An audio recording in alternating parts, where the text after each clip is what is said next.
It's 23 minutes past 3. He is here, Mr. Thula Sindi, one of South Africa's most internationally acclaimed designers and, of course, entrepreneur. I would okay, entrepreneur. Musimane wa ko Tlaxdorp ubuntu. Dumelara. Mogaitse re tena le kae? Ooh, Bathong, it's so good to see you. Nice to be seen. With your cuteness and all. Ooh, this is one of those, the black is certainly not going to crack anytime soon. Thula, you've got another enterprise that you're going to be dazzling us with. First of all, do you remember, where was the first shop you opened? The first shop I opened was actually in Rosebank, the Zone. Was that the one? That was the first one. The first time around. The first time around. Upstairs, big, overly big. I still call that shop, I still call it Nkandla, you know?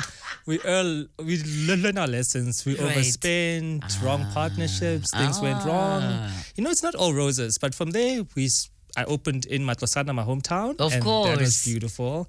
But of course, that also had its own challenges. Then I came back to Rosebank, a little bit smaller. No, I went to Menlyn in Pretoria. It's Menlyn. There's also Menlyn. Yeah. Which is good. Right. Menlyn people are good. Are they good? Well, between the politicians and the people in Polokwane and the Vatekloftanis. And the diplomats. Yes, and the embassies and whatnot. Yeah, no, Menlyn is good. And Rosebank, I'm back in Rosebank, and I've now created a new baby that's been on my mind for very long. And it's called Africa Rise. Thula, fashion design is one of those places where I feel there was a great, was it Kantipai who had tweeted, stop telling young people to be entrepreneurs. It's the hardest thing on earth to do if you're not going to give them the support, especially like we do in South Africa. Oh, yes. Looking back, you've started shops, you've closed them, you've come back to open them. What has been some of the important lessons that you've learned about being an entrepreneur and opening a shop that you said you now call it Nkandla? In retrospect, we're like, we're going to go back to the same mall downstairs, but we're going to be smaller and more efficient. How do you keep going and learning from the mistakes you make? It's upbringing, honestly. You know, I'd love to say I'm clever and I'm all of those things, but which honestly, you are. I am. But, you know, my parents have always been very transparent with me with their finances. You know, they're really the type of couple that they tried life. You know, the kind of family that moves to the suburbs and things don't work out exactly and they scale down. But they've always been transparent with my brother and I about what's happening, our finances, even their pay slips. It used to be so boring. Are you serious? Yes. They used to be very transparent with finances. And even my paternal grandmother, Mam Sindi, she used to take me, she was not formally educated, but she used to take me to the market because she used to buy vegetables and sell them. And she had this thing where she'd spend 80% of her money on the stuff that used to sell all the time. And then she'd take 20% to experiment. So sometimes when there was something new, like a new flavor of some chips or something, she'd try it. And then when that works out, it would join her staples of things that she'd do. And she'd trust me to count her money. And she was like, it's not because you're honest, but because you think you're too good to steal my money. That lady, I don't think she liked me. So we want to grow as an industry and we just want to be part of your normal shopping. That's why we want to be in the prime shopping centers like Sandton and have also each of the brands represent themselves fully. So Africa Rise is really about showing each brand within its natural habitat. So each designer has created their own space. Oh, wow. So guys, we open tonight. There's a preview event.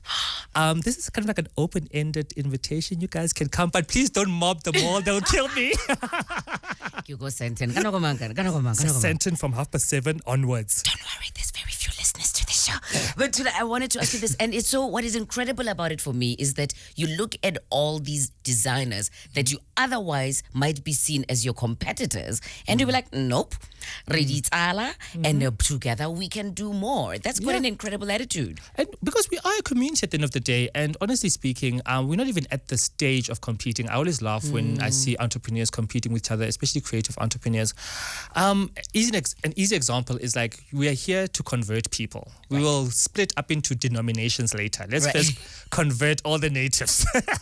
Don't tell the DA. I don't think they understand what that is all about at all. And something outlet, what is it? We were talking about the word support and why it's a terrible thing.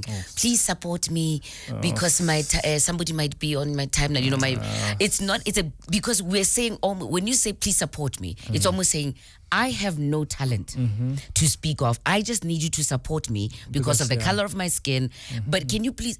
And I'm always at pains to try and explain why it is important to buy South African products, and there will be more premium. Yeah. They have to cost more than things that are coming in from outside. And Kgomosto, there is, for me, it's when you buy something locally made, South African made, it really shouldn't be part of support, because the worst thing about support is, like I said about maintenance, you only do it once and you feel like you've done it, you've finished, and that's not where we want to be. Case. Yes, you know, you don't want somebody to say, Thula kile kama support, and then you bought a dress like 9 years ago. No, I want to be part of your daily purchases. The same way when you buy from white companies, you don't even think about it. It's just a matter of course. Right. So, and for us to make our presence as South African brands as regular and as mainstream as possible, we need to be in these mainstream shopping centers, and we need the help of financial institutions and help of government. And to be quite frank, it's very difficult. I couldn't even get a financial institution to back me on this venture. I'm all in by myself.